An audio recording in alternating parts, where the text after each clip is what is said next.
बानी पीटीआई शाह महमूद कुरैशी को जी तफसीली फैसला आ गया साइफर का, जिसमें 10 साल कैद बामुशक्कत दफ़ा 5(1)(c) के तहत सुनाई गई है, जो हमारा उसका ऑफिशियल सीक्रेट एक्ट है।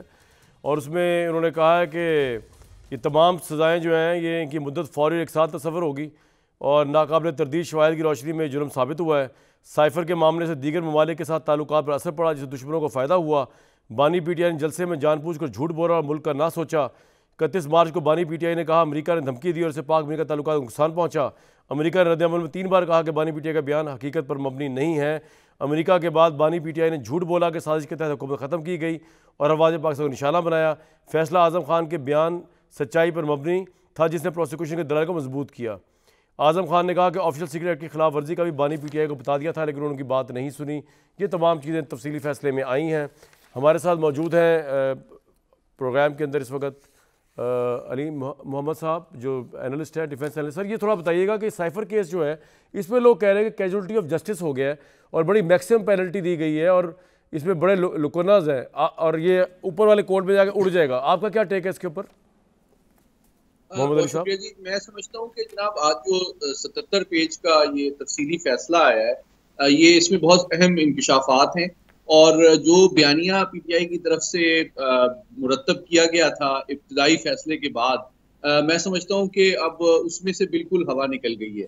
और मैं ये समझता हूँ अगर इसी हिकमत अमली और इन्हीं दलाइल और इसी अप्रोच के साथ पीटीआई और जो दफाई वकला हैं वो आला अदलिया में जाएंगे तो यकीन कीजिए कोई उम्मीद, कोई चांस नहीं है कि वहां पे ये आप ऐसा क्यों कह रहे हैं? ऐसा क्या है जो आप कह रहे हैं कि सुपीरियर कोर्ट भी इसको फैसले को अपहोल्ड करेगी? क्योंकि इससे पहले नवाज शरीफ के मामले में, दूसरे मामलात में, जब ये इन्हीं निचले कोर्ट से फैसले ऊपर जाके उड़ा दिए गए, उड़ गए वो। और इस साइफर के मामले में तो जैसे अतर बिरला ने बहुत से लुकुनास निकाल दिए थे, क्या उसको एड्रेस किया गया इस डिटेल जजमेंट में जो जमानत देते हुए उन्होंने कहा था अतर बिरला साहब ने?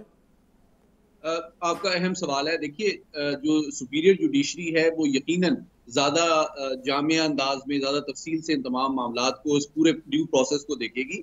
डेफिनेटली अगर इस प्रोसेस में कोई कमी है या कोई खामी है तो उसको डेफिनेटली जो आला अदलिया है उसको आइडेंटिफाई करेगी। अलबत्ता 4-5 में हकायक क्विकली आपके सामने रख देता हूँ, जो कि इस जजमेंट में पब्लिक अब डॉक्यूमेंट ये बन चुका है 77 पेज का। पहली बात ये है कि जिस तरह कि आप जानते हैं कि बहुत सारे वकला को चेंज किया गया और डिफरेंट वकला के दलाइल मुख्तलिफ भी थे और जो दिफा की टीम थी उनकी आपस में कोऑर्डिनेशन और कंसिस्टेंसी नहीं। लेकिन अगर ये कोऑर्डिनेशन अब नजर आ गई हमें इस्लामाबाद हाई कोर्ट में जब अपील जाएगी इसकी, तो फिर तो आप कोऑर्डिनेशन की बात कर रहे हैं ना। मुझे ये बताएं कि क्या एविडेंस इतना स्ट्रांग है कि ऊपर तक कोर्ट तक ये अपहोल्ड करेगा, ये नवाज शरीफ साहब की तरह स्टैंड ही नहीं करेगा ये केस ऊपर वाले कोर्ट्स में? सवाल तो ये है एक्चुअली। कोऑर्डिनेशन तो हो सकता है हो जाए, अभी तो वकील इनके केस इंतखाबात लड़ रहे हैं, वो हो सकता है सुपीरियर कोर्ट में पेश हो जाए।